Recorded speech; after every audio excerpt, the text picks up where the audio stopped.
Há momentos na Escritura em que o véu entre o céu e a terra se torna tão fino que os profetas mal conseguem suportar o peso do que testemunham. O apóstolo João, exilado na ilha rochosa de Patmos por causa de sua fé inabalável em Jesus Cristo, experimentou um desses momentos extraordinários.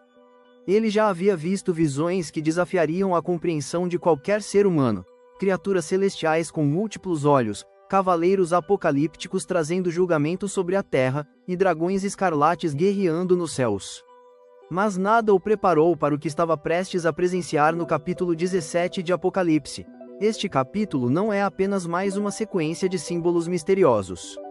É o desvelar de um segredo que havia permanecido oculto desde as eras antigas, um mistério tão profundo e perturbador que fez o velho apóstolo chorar, não lágrimas de tristeza comum, mas lágrimas de absoluto espanto.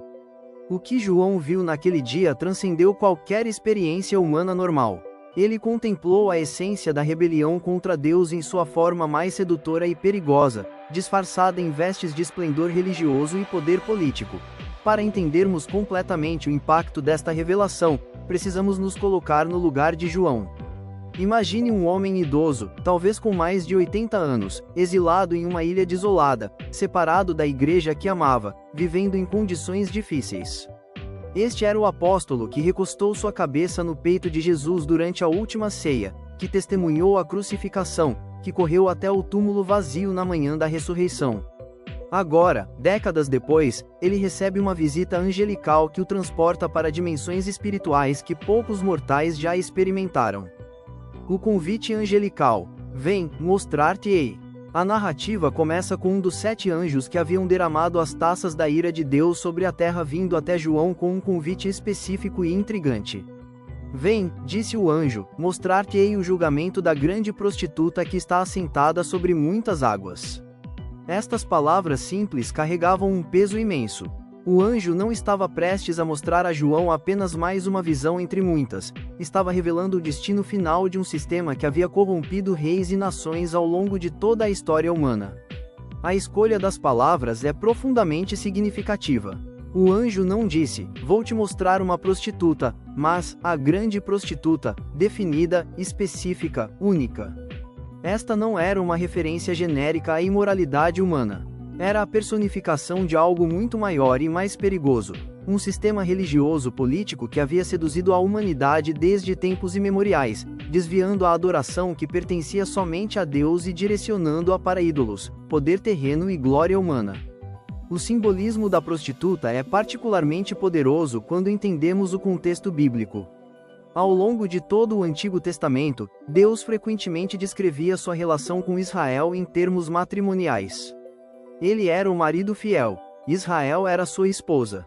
Quando o povo se desviava para adorar outros deuses, os profetas chamavam isso de prostituição espiritual, ou adultério. O profeta Ogeias viveu este drama literalmente em sua própria vida, casando-se com uma prostituta como ilustração viva do relacionamento de Deus com seu povo infiel.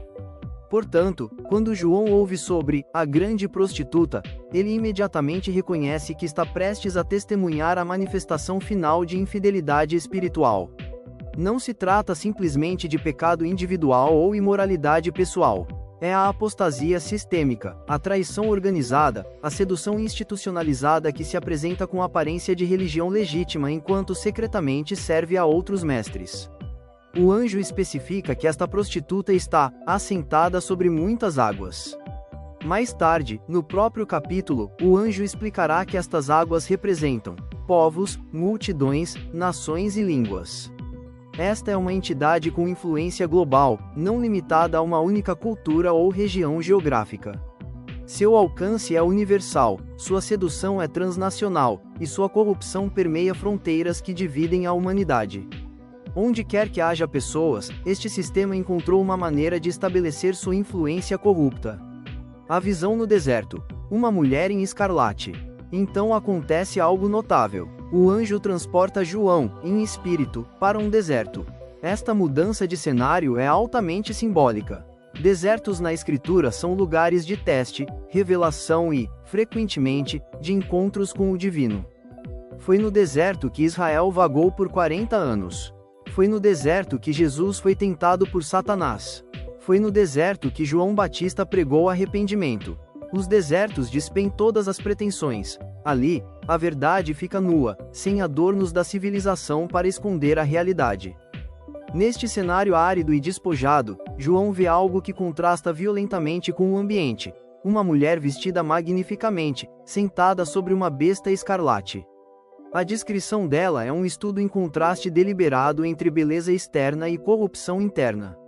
Suas roupas são de púrpura e escarlate, cores associadas na antiguidade com realeza, riqueza e poder.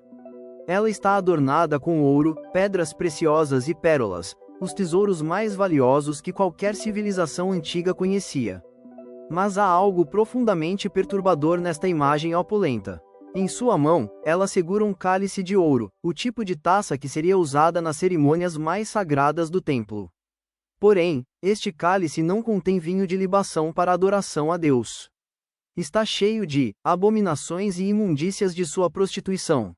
A palavra grega usada aqui para abominações é a mesma usada no Antigo Testamento para descrever práticas idólatras particularmente ofensivas a Deus, sacrifícios de crianças, rituais sexuais pagãos e outras perversões da adoração verdadeira. A justaposição é deliberada e chocante. O sagrado e o profano misturados, a beleza externa ocultando podridão espiritual, o ritual religioso corrompido para servir propósitos diabólicos. Esta é precisamente a natureza da falsa religião. Ela pega os elementos externos da verdadeira adoração e os perverte, mantendo as formas enquanto esvazia o conteúdo de qualquer significado verdadeiro. Em sua testa está escrito um nome: Mistério, Babilônia, a Grande, a mãe das prostituições e abominações da terra. Cada palavra desta inscrição carrega significado profundo. Mistério indica que há algo oculto, algo que requer revelação divina para ser compreendido completamente. Babilônia evoca imediatamente na mente judaica a cidade que destruiu Jerusalém, exilou o povo de Deus e representou o ápice da arrogância humana e rebelião contra Deus. Mas esta não é a Babilônia literal que foi destruída séculos antes de João escrever. Esta é Babilônia como arquétipo, como princípio, como sistema espiritual que se manifestou ao longo de toda a história humana em diferentes formas e lugares. É a Grande, porque engloba e incorpora todas as expressões anteriores de rebelião organizada contra Deus.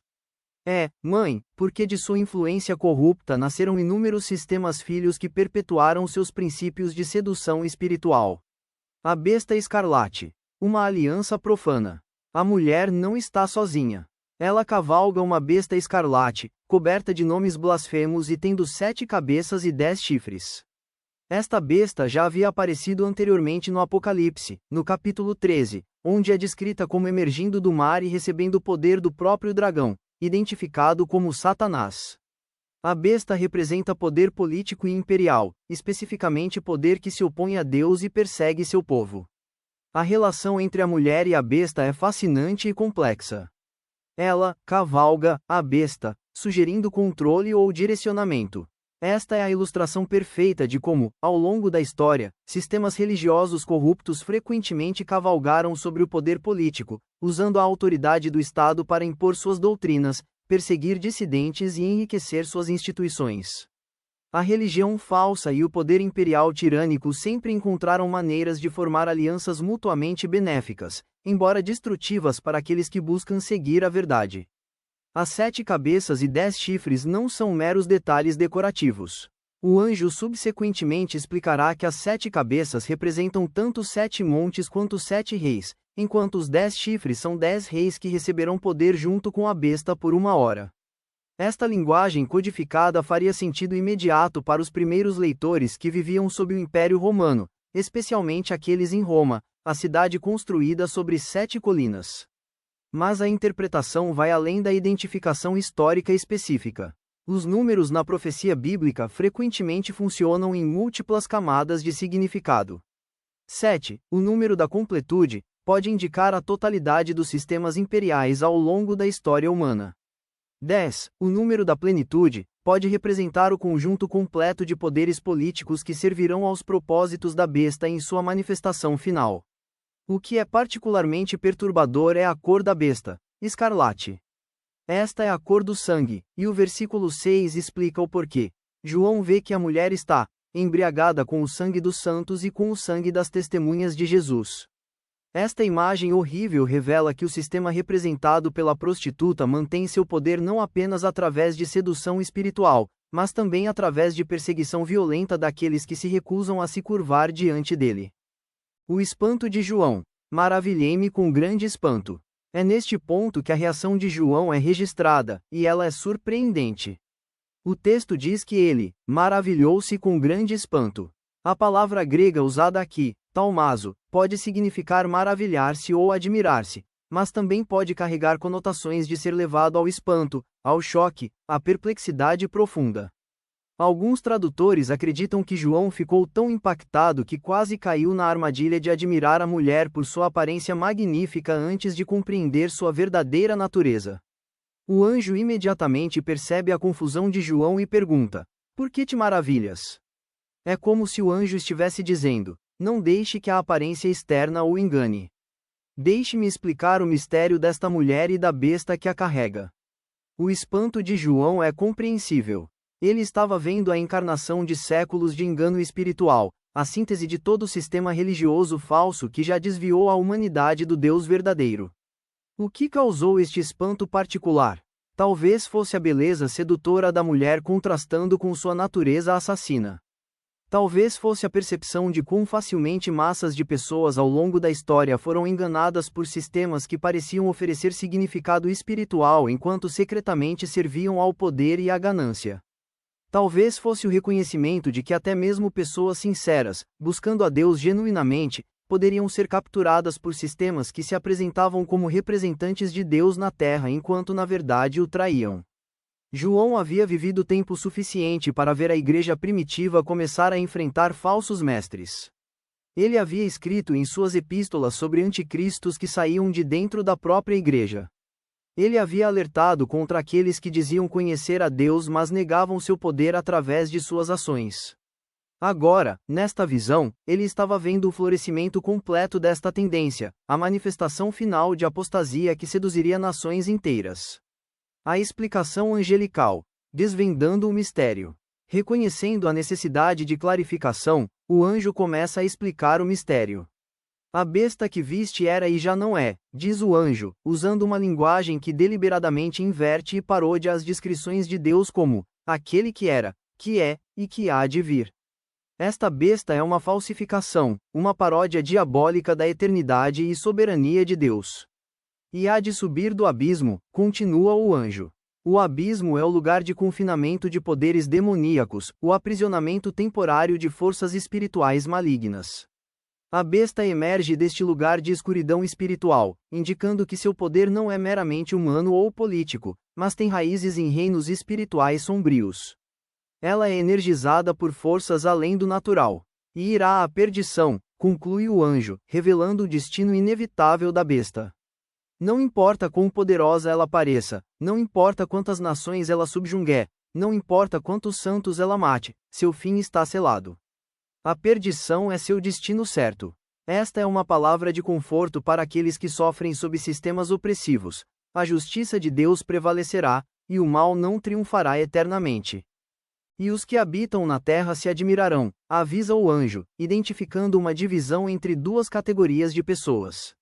Aqueles cujos nomes não estão escritos no livro da vida desde a fundação do mundo ficarão maravilhados com a besta, enganados por sua aparente ressurreição ou restauração. Mas aqueles cujos nomes estão no livro da vida, os verdadeiramente redimidos, não serão enganados. Eles reconhecerão a besta pelo que ela realmente é, independentemente de quão impressionante ela pareça ser. O anjo então explica o simbolismo das 7 cabeças. São 7 montes sobre os quais a mulher está assentada. São também 7 reis. Esta linguagem dupla é típica da profecia apocalíptica, onde símbolos podem ter múltiplas referências simultâneas.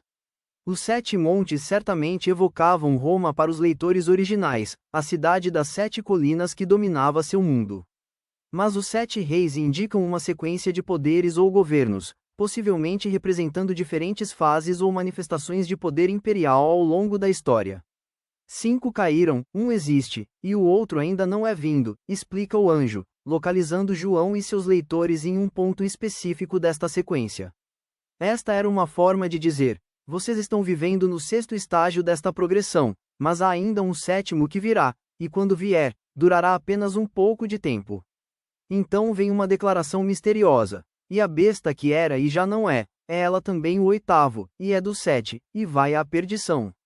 Aqui está uma complexidade que tem intrigado intérpretes por séculos. A besta parece ser simultaneamente distinta dos 7 reis e também uma continuação ou culminação deles. É como se todos os poderes anteriores convergissem em uma manifestação final que incorporasse os piores aspectos de todos eles. Os 10 chifres. 1 hora de poder. Os 10 chifres, explica o anjo, são 10 reis que ainda não receberam o reino, mas receberão poder como reis por 1 hora, juntamente com a besta. Esta 1 hora é claramente simbólica, indicando um período breve, limitado. Estes poderes surgirão rapidamente, exercerão autoridade intensa, mas desaparecerão logo em seguida. Estes têm um mesmo intento, continua o anjo, e entregarão o seu poder e autoridade à besta. Aqui está uma unificação voluntária de poderes políticos globais, colocando sua autoridade coletiva a serviço da besta. É uma imagem de globalização maligna, onde nações soberanas abdicam de sua independência para formar uma aliança contra Deus e seu povo. Estes combaterão contra o Cordeiro, declara o anjo, revelando que o conflito final não é meramente entre sistemas políticos humanos, mas entre poderes terrestres rebeldes e o próprio Cristo. Esta é a culminação da guerra espiritual que tem ocorrido desde a queda da humanidade, agora chegando ao seu clímax na história humana. Mas então vem a declaração triunfante: e o Cordeiro os vencerá, porque é o Senhor dos senhores e o Rei dos reis, e os que estão com ele são chamados, e eleitos, e fiéis. Não há suspense quanto ao resultado final. O Cordeiro, Jesus Cristo, que foi morto mas agora vive para sempre, é supremamente vitorioso. Seu título é absoluto: Senhor dos senhores, Rei dos reis. Não há autoridade superior, não há poder que possa resistir à sua soberania. E note quem está com ele: os chamados, eleitos e fiéis. Estas não são pessoas perfeitas, mas são aquelas que responderam ao chamado de Deus, que foram escolhidas em sua graça, e que permaneceram fiéis apesar das pressões para se conformarem com os sistemas do mundo. Eles compartilharão sua vitória. As muitas águas. Uma influência global. O anjo então retorna à imagem inicial: as águas que viste, onde se assenta a prostituta, são povos, multidões, nações e línguas. Esta explicação confirma o alcance global do sistema da prostituta. Ela não está limitada a uma única nação ou cultura. Seu alcance é verdadeiramente universal, sua influência permeia todas as divisões humanas. Esta é uma das características mais assustadoras da falsa religião ao longo da história: sua capacidade de adaptar-se a diferentes contextos culturais, de parecer indígena a cada povo enquanto mantém sua essência corrupta. Como um camaleão que muda de cor para se adequar ao ambiente, os sistemas religiosos falsos assumem características locais, incorporam tradições nativas, mas sempre retêm seu núcleo de desviar a adoração do Deus verdadeiro. A imagem de estar assentada sobre estas águas sugere controle, domínio, posse. A prostituta não está simplesmente presente entre estes povos. Ela governa sobre eles, exerce autoridade sobre eles, os usa para seus próprios propósitos. As massas da humanidade se tornam a base de seu poder, a fonte de sua riqueza, o instrumento de sua influência. A reviravolta. Quando os aliados se tornam inimigos. Mas então o anjo revela uma reviravolta surpreendente e irônica: e os 10 chifres que viste na besta são os que odiarão a prostituta, e a colocarão desolada e nua, e comerão a sua carne, e a queimarão no fogo. Os mesmos poderes políticos que haviam se aliado com a prostituta, que haviam usado seu prestígio religioso para legitimar seu governo, que haviam se beneficiado de sua capacidade de controlar as massas, estes mesmos poderes eventualmente se voltarão contra ela com fúria devastadora. A linguagem aqui é brutal e visceral. Eles não apenas se afastarão dela ou romperam sua aliança passivamente. Eles a odiarão, com intensidade, a deixarão, desolada, despojada de toda ajuda e recursos, nua, exposta em sua verdadeira natureza, despida de toda pretensão, comerão sua carne, consumirão completamente sua riqueza e recursos, e a queimarão no fogo, destruirão totalmente, sem deixar vestígio. Por que esta reviravolta violenta? O anjo explica: porque Deus tem posto em seus corações que cumpra o seu intento, e tenham uma mesma ideia, e que deem à besta o seu reino, até que se cumpram as palavras de Deus. Aqui está uma verdade profunda sobre a soberania divina. Até mesmo os atos malignos de poderes rebeldes, até mesmo suas traições e violências, acabam cumprindo os propósitos de Deus.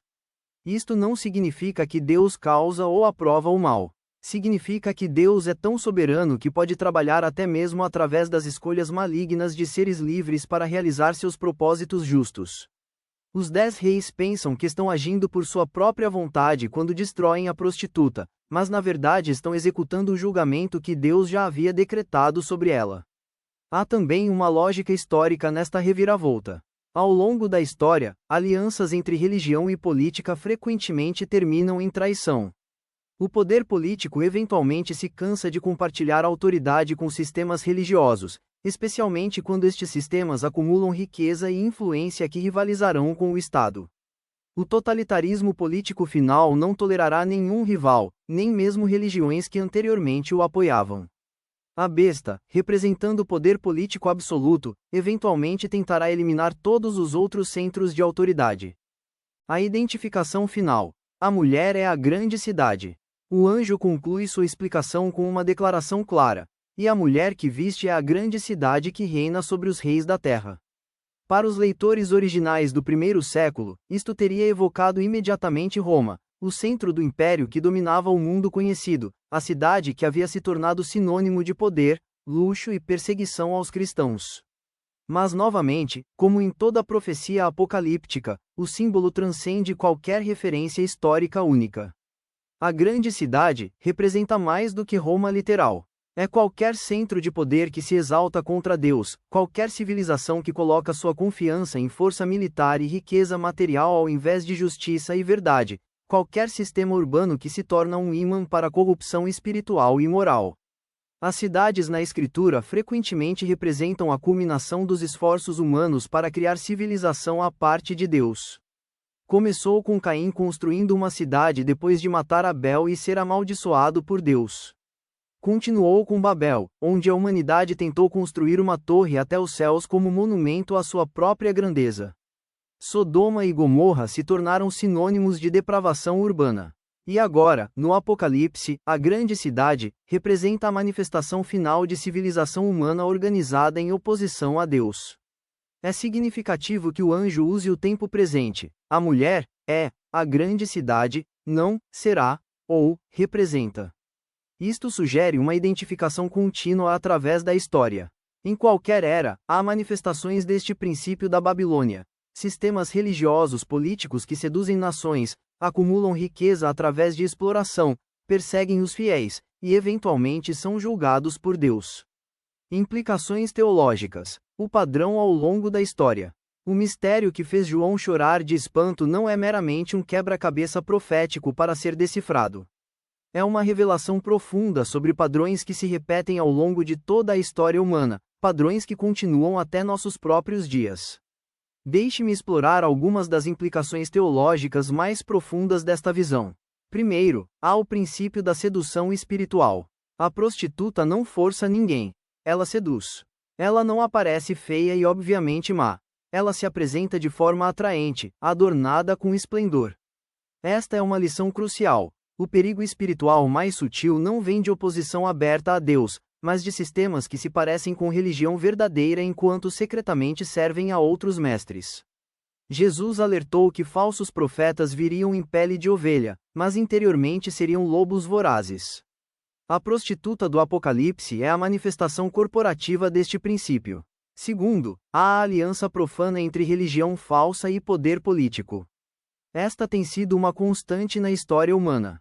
Quando sistemas religiosos buscam poder temporal ao invés de fidelidade espiritual, quando fazem alianças com autoridades políticas para impor suas doutrinas ou proteger seus interesses, quando acumulam riqueza e propriedade enquanto negligenciam justiça e misericórdia, eles se tornam manifestações do espírito da Babilônia, independentemente de suas credenciais históricas ou reivindicações de ortodoxia. Terceiro, há a perseguição aos fiéis. A prostituta está embriagada com o sangue dos santos. Isto revela uma verdade sombria. Sistemas religiosos falsos ao longo da história frequentemente têm sido os perseguidores mais ferozes daqueles que genuinamente seguem a Deus. A Inquisição, as guerras religiosas, as perseguições de dissidentes, frequentemente foram executadas não por ateus declarados, mas por sistemas religiosos que reivindicavam representar Deus enquanto na verdade serviam ao poder e ao controle. Quarto, há a certeza do julgamento divino.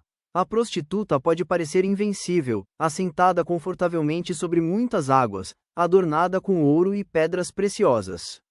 Mas seu destino é selado. Deus não é enganado pela aparência externa.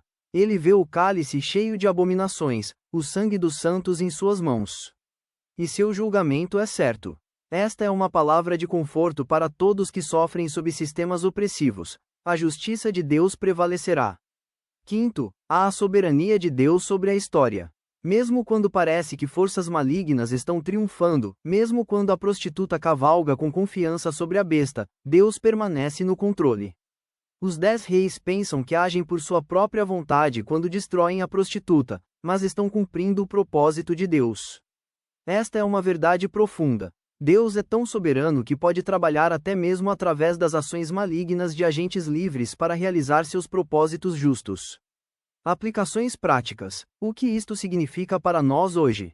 Embora Apocalipse 17 descreva eventos futuros e padrões históricos, ele também tem aplicações práticas urgentes para cristãos em qualquer era. Deixe-me explorar algumas destas aplicações. Primeiro, devemos desenvolver discernimento espiritual. A prostituta é atraente, sedutora, impressionante. Ela não se anuncia como o mal, ela se apresenta como a solução. Como podemos evitar ser enganados? Paulo escreve aos Efésios sobre a necessidade de crescer na maturidade espiritual para que não sejamos levados em roda por todo o vento de doutrina. Precisamos conhecer profundamente a verdade de Deus revelada em Cristo e na Escritura, para que possamos reconhecer o falso quando o encontramos. Isto requer esforço deliberado. Significa estudar a palavra de Deus regularmente, não casualmente. Significa buscar sabedoria do Espírito Santo. Significa estar em comunidade com outros crentes que podem nos ajudar a ver nossos pontos cegos. Significa testar tudo à luz da revelação de Deus, não simplesmente aceitar ensinos porque vêm de fontes que parecem autoritativas. Segundo, devemos manter nosso testemunho puro. João vê que a prostituta está embriagada com o sangue dos santos e das testemunhas de Jesus.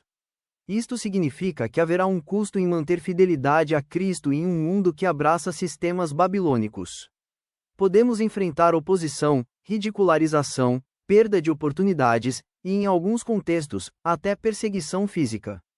Jesus foi claro sobre isto: no mundo tereis aflições, mas tende bom ânimo, eu venci o mundo. O chamado cristão não é para uma vida fácil, mas para uma vida fiel. Nossa recompensa não está neste mundo presente, mas na era vindoura. Os mártires sob o altar no Apocalipse clamam: até quando, ó Senhor? E recebem a resposta de que devem descansar mais um pouco. Deus está ciente de nosso sofrimento, e Ele trará justiça no tempo certo. Terceiro, devemos resistir à tentação de alianças comprometedoras. A prostituta cavalga a besta, religião usando poder político para seus propósitos, ou poder político usando religião para legitimação. Ao longo da história da Igreja, tem havido uma tentação recorrente de buscar poder temporal, de fazer alianças com autoridades políticas, de usar a força do Estado para impor convicções espirituais. Jesus rejeitou este modelo completamente. Quando Satanás lhe ofereceu todos os reinos do mundo, ele recusou. Quando as multidões queriam fazê-lo rei pela força, ele se retirou. Quando foi preso, disse a Pilatos: o meu reino não é deste mundo. O reino de Deus cresce não através de poder político, mas através do testemunho fiel, do amor sacrificial, e do poder transformador do Espírito Santo. Isto não significa que cristãos não possam se envolver em política ou buscar justiça na sociedade. Mas significa que nunca devemos comprometer a verdade do Evangelho por ganhos políticos, nunca devemos usar o poder coercivo do Estado para impor convicções religiosas, e nunca devemos confundir o reino de Deus com qualquer nação terrena ou sistema político. Quarto, devemos viver com esperança escatológica. O anjo diz a João que o Cordeiro vencerá, e os que estão com ele são chamados, eleitos e fiéis. Esta é nossa esperança segura. Não importa quão sombrios os tempos pareçam, não importa quão poderosos os sistemas de oposição a Deus se tornem, Cristo é vitorioso. Seu reino está vindo, sua justiça será estabelecida, e ele fará todas as coisas novas. Esta esperança não nos torna escapistas ou indiferentes ao presente.